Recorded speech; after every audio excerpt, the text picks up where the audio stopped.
I'm going to begin. We're in a crisis, perhaps the worst crisis in a generation. Not since the 1970s have we experienced an energy emergency on this kind of scale. One, and once again, that is hitting the most vulnerable the hardest. What we actually have is interwoven crises. West's calling it polycrisis, post-pandemic inflation, food insecurity, the climate crisis, and of course the illegal war in Ukraine. Tackling one requires addressing them all. Energy literally fuels the global economy. Providing it in a cost-effective, efficient, equitable, and crucially sustainable manner is a fundamental necessity. Today's short-term decisions must accelerate us towards a secure energy future tomorrow. It requires, as you'll hear today, a massive, massive rise in renewable energy investment, and it has to reach the most vulnerable nations that need it most and simply cannot afford it. The good news, and there is good news, not too serious right now, renewable energy investment did jump in the past year, up 12% from a paltry 2% post the Paris agreements. And also major economies stepped up to provide tangible support. The less good news, we'll call it bad news. Fossil fuel subsidies doubled in 2021 and have probably continued to rise. The industry itself says, look, even if we meet our Paris obligations, oil and gas will still provide for around half of our energy needs in 2040. If that's the case, then that reality requires thoughtful infrastructure investment today. What's more, the lack of diversification that exists in energy supply today exists in clean energy too. Great example, electric car batteries rose 10% in the past year. Cobalt, lithium, nickel, all those prices rose. Like OPEC Plus today, the nations that mine these inputs hold serious playing cards in the future. Energy supply chains have to be strong, diverse, sustainable, or we're simply in danger of swapping one challenge today for another, and that's going to require global cooperation. Finally, our role as consumers. The new energy economy requires significant change from us. The total energy bill paid in the past year, $10 trillion globally for the first time ever. What's more, the top 10% of households consume 20 times the energy of the lowest 10%. The richest nations of the world have proved that they can drop their demand when prices are high. That has to continue as prices come down because it's simply the right thing to do. Whether we like it or not, this is the reality of the new energy economy. Now it's down to us to master the policies that will sustain both the planet and its people. Now, enough of me. Let's talk about this with some of the world's most energetic masters. Minister Sikela, I'm going to come to you because I think Europe's been one of those hardest hit and had to make the quickest transitions and taken a significant amount of action in the last year. Talk to me about energy security from your perspective, briefly if you can, as a kicking off point. So, first of all, thank you very much for the invitation to this very privileged panel. The second point is I completely agree with Fatih that basically on 24th of February, the energy world has changed and this change is irrevocable. I give you the simple example of the Czech Republic and then I will come back to European issues. With the beginning of the war, Czech Republic as a landlocked country the dependence on the Russian fossil fuel supplies was ultimate. 100% the nuclear fuel, the nuclear bars for the nuclear power plants, 99% gas, and more than 50% crude oil. Without infrastructure, the infrastructure was built from the east to the west. So what you do if you want to impose sanctions on the aggressor.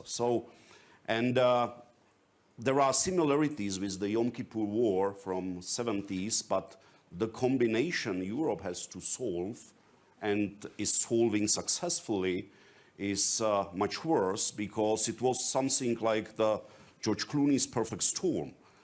not only the market manipulation, which Russia started already before the war, where basically Gazprom rented the storages, the gas storages across Europe, and they were, with the beginning of the heating season, on the record low level, empty, simply empty, without the possibility to get this 155. We are talking about a replacement of 155 billion cubic meters of the natural gas from Russia, so 1/3 of the consumption of Europe. Then the extreme dry during the summer, so the hydropower plants in South Europe were not working, also Scandinavia, and then basically missing capacities in France, 30 reactors out of nuclear reactors out of 59 out of order because of the maintenance. So it was like more than 140 terawatt capacity, which is the production of the Czech Republic and Slovakia together, the yearly production.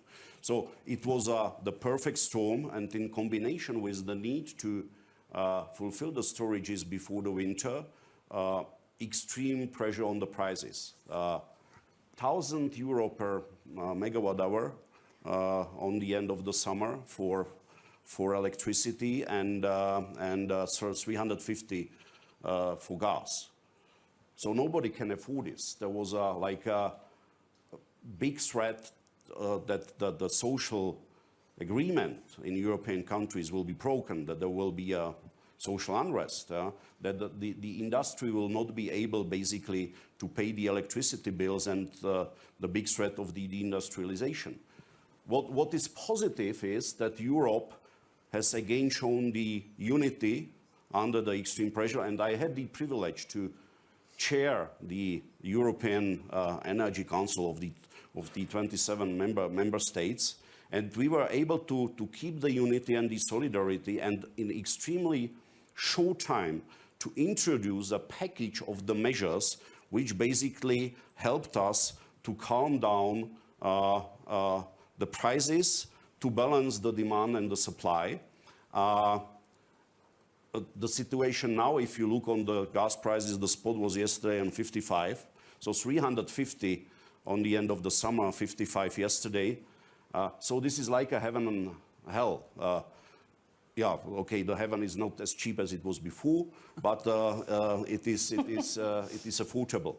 What is extremely important is that the part of the package is the idea of joint purchases in order to prevent for the future these price spikes. What is extremely important that everybody understood that the dependency on the Russian fossil fuels might be reduced by speeding up the renewable resources. So basically the time we missed in the past is not available anymore, and we have to act now, and we have to act fast. So basically that the Europe was able to agree to speed up the permitting for the renewable resources and to create funds for this higher speed in basically renewables.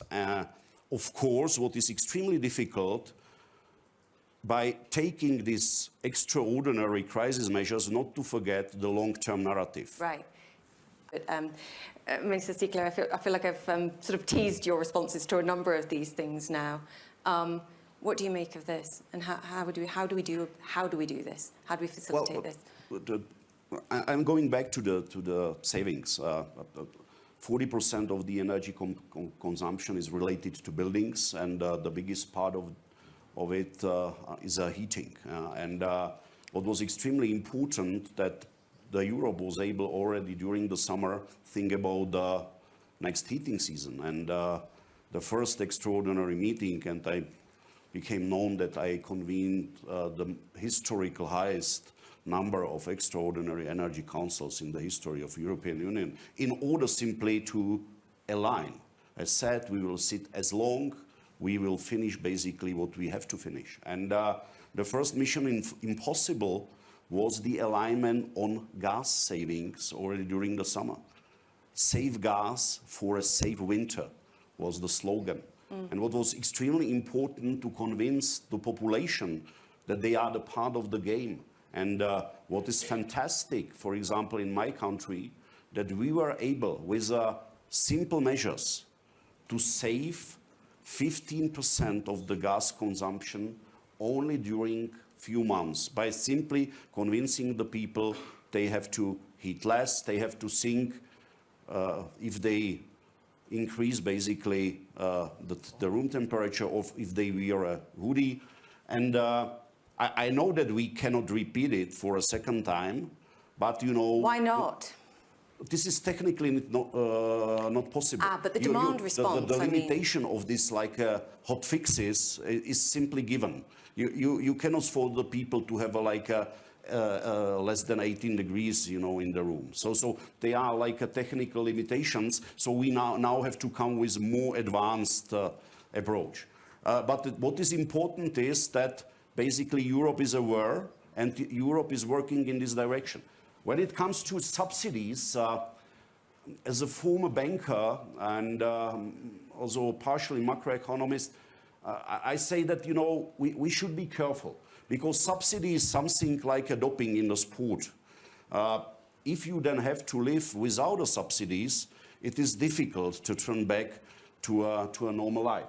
And sometimes we see that the people, the entrepreneurs are not thinking what is good for the people, but where I can get subsidies. So I will invest there where I will get bigger subsidies. And I understand the importance of the Inflation Reduction Act from the US perspective. On the other side, in Europe, it is seen much more controversial because it is saying to the European investors, go to US because this is more profitable for you because they will subsidize and they will give you much cheaper energy than you can get in Europe. And when we start a rally of subsidies, this is extremely dangerous because you are speaking about a fiscal room, and I don't know that, you know, for example, Fed would agree that the fiscal room in the US is as big as some of the people believe, and Europe, it is not a one animal. We have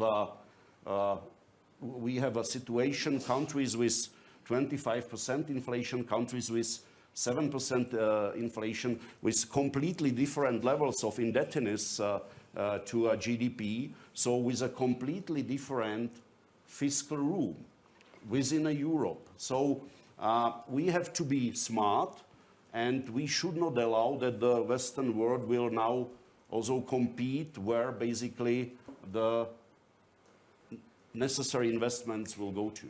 This is capitalism, isn't it? I think this is capitalism. Healthy competition. They're trying to boost their industry.